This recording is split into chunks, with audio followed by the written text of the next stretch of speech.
With the recent precipitous drop in the markets, the big question is when will things begin to recover? Well, this is an almost impossible question when looking at the fundamentals. Sometimes looking at the technicals can provide some sort of an answer.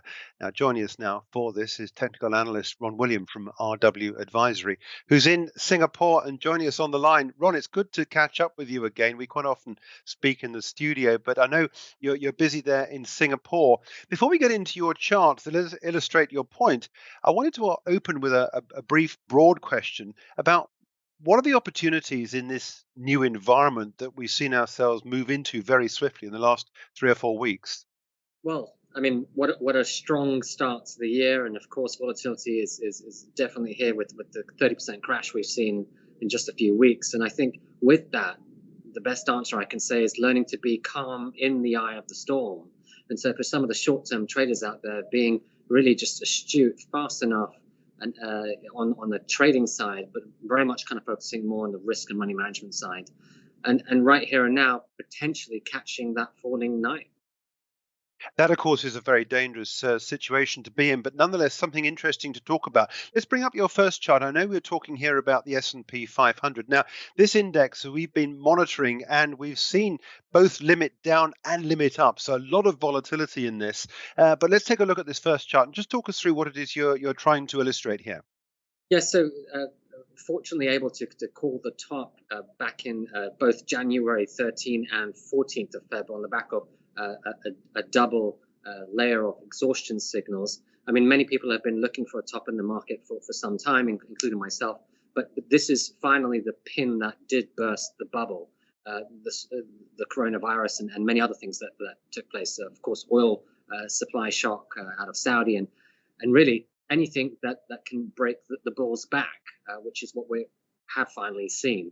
And from that, the short position on my side was at 33.40 on the S&P 500. Only managed to get a marginal profit out of that just because of the volatility that you're actually speaking about. And actually, one thing I do want to mention is the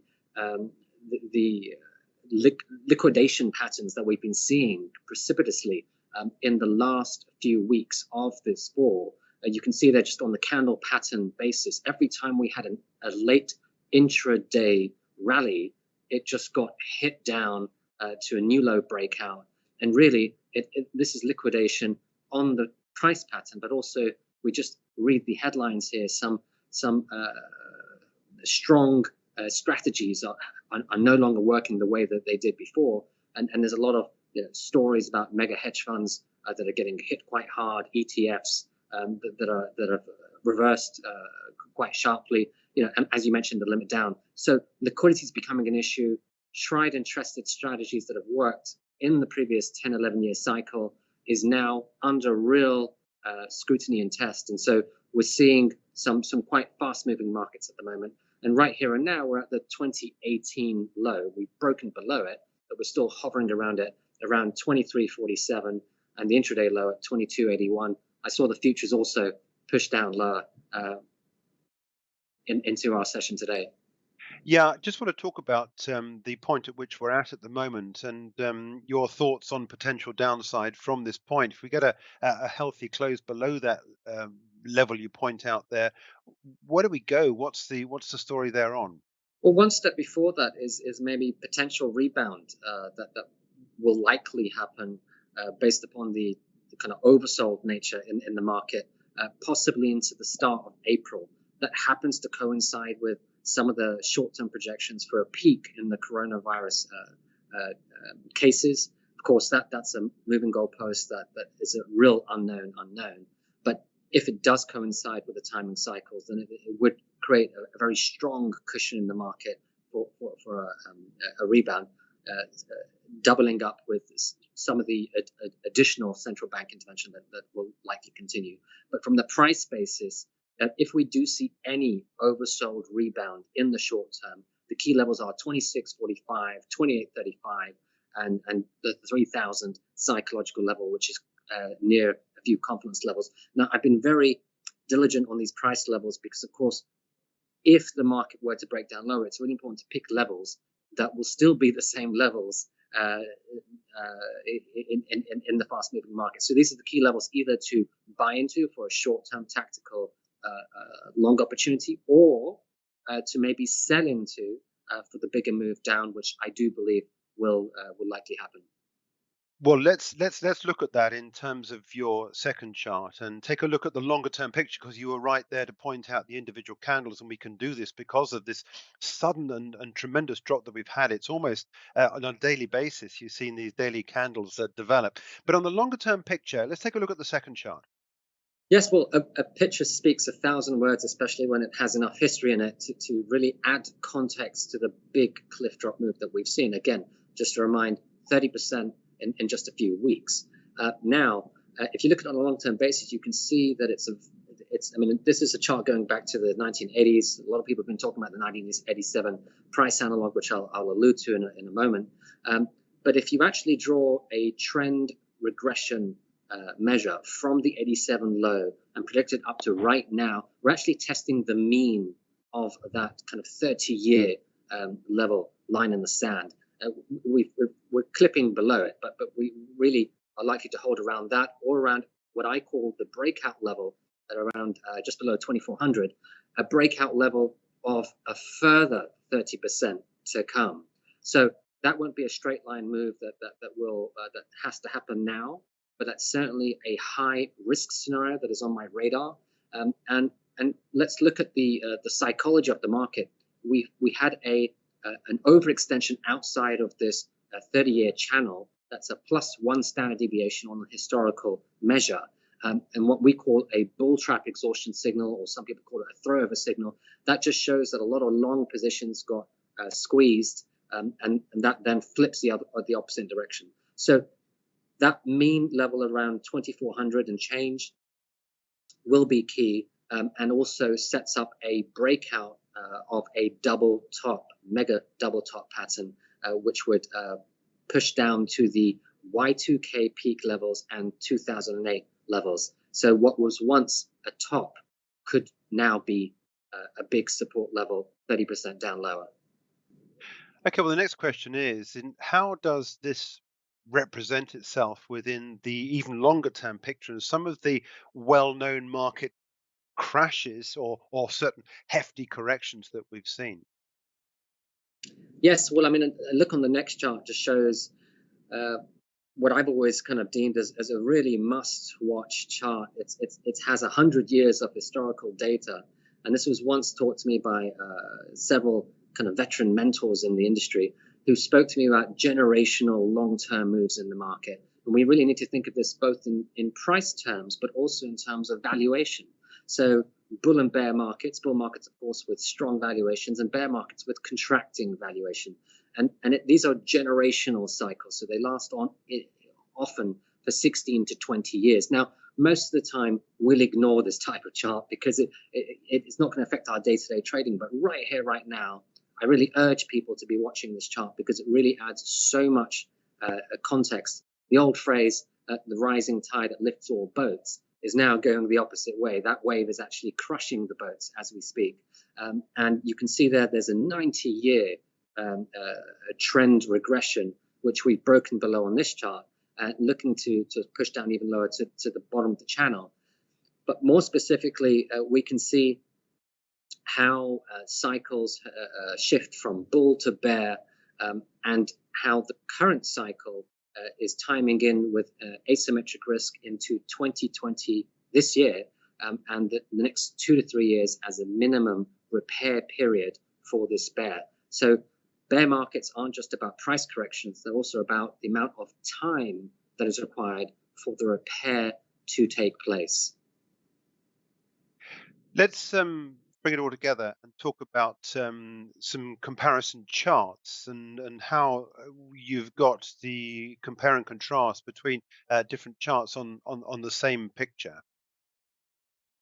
Yes, I mean, this seems to be the big kind of market game at the moment. You know, spot the price analog and compare and contrast, and it's a good reference to practice to be doing. But be warned, if we pick the wrong picture and match it up with the current state of play, it can really kind of it can be quite difficult to trade and develop a lot of behavioral biases that we really want to avoid. So the popular headline comparison seems to be the 87 crash in price terms. Of course, 87 was more a financial market crash and it was very short lived. But I think the main reason why most market pundits are choosing this as an analog is just because of the price and time match. So if you can see there on the chart, figure 2, 1987 had a three-stage process, which is usually the way bear markets play: a fall, rally, then followed by the rest of the fall. But that move was 40% in just 4 weeks. And of course, if we look at what's happened of late, it has been a 30% drop in just 4 weeks. So there's a little bit of a mirror image in terms of price and time. The big issue here, and the one reason why I really disagree with this from a technical perspective, is that the 87 correction was mid-stage in a long-term 18-year bull market. We are not mid-stage in an 18-year bull market. We are at the end of a very overextended, record-breaking bull market. And so whatever the pin that would have taken place to burst this bubble, whether it's coronavirus or whether it's any other event trigger, ultimately this is a whole new cycle that we're entering from bull to bear. And so the better examples would be all the other charts here, figure 3, 4, 5, and 6. So the GFC, the tech bubble, 1974, in some ways it could be similar, but not from a technical perspective, because it was a very different structure in the market. Remember, I'm talking just about price structure here, less about the macro and all the various event risks out there. And then, of course, the be-all end-all that we don't like to talk about, the 1929 Wall Street crash, which actually did make the headlines this time around, because the crash that we saw this time, 2020, was actually faster than the early stage crash of 1929. So I just want to highlight that. If you look at figure 6, you can see the initial fall in the 1929 crash was only 2 months. It was down 49% in 2 months and then rebounded by 51% before it had the rest of the fall, 86% and change. So remember, the pattern is a three-stage process, not an event: fall, rally, rest of fall. And then if we look at figure 3 and 4, which is your traditional bear cycle repair period, it's roughly between anything from 1.5 years to about 3 years. And you can see the tech bubble was actually twice the cycle duration as the GFC. Either way, these are just technical measures I'm throwing out in the air just for reference. We have to look at the nature and the character of this market. And of course, we're in the biggest debt bubble, I think, known in human history. And that party doesn't end well. So we have to at least assume a shakeout period that will take several years to repair. Okay, then let's step back and just ask the main question. What's your best case and guess that you are looking at in terms of what we've learned in the past as to how things could develop from this point? So certainly a three-stage process. Stage 1 is already in. We're down 30%. We're likely to get a rebound at some point, in the near term. My best estimate is in early April, we start to kind of hit that price and time sweet spot for a potential rebound. The rebound is likely to be very strong, so that can be traded on the upside or could be a potential new short position. But let's keep in mind that's likely to be the suckers rally. So everyone that does get sucked into that can make money for some of the time, but it will be the tidal wave that then slams back down onto the third level. Remember, it's a three-stage process: rally, a fall, followed by a rally, which is what we're talking about, stage 2, and then the rest of the falls. So we really need to make sure that we're fast moving. And maybe this is not the market all the time. Maybe we need to look at cross market, look at the dollar, which has been firing up and looking very strong at the moment. So maybe there are other opportunities that we should be looking at for the interim, just to have a better risk reward payoff. Okay, look, Ron, we'll leave it there, but thanks indeed for joining us. Your thoughts on where things are at the moment and where they're likely to go. I'm sure we'll speak again in the very near future, and we'll get an update from you on your current thinking. But in the meantime, thanks for joining us. That's Ron William from RW Advisory.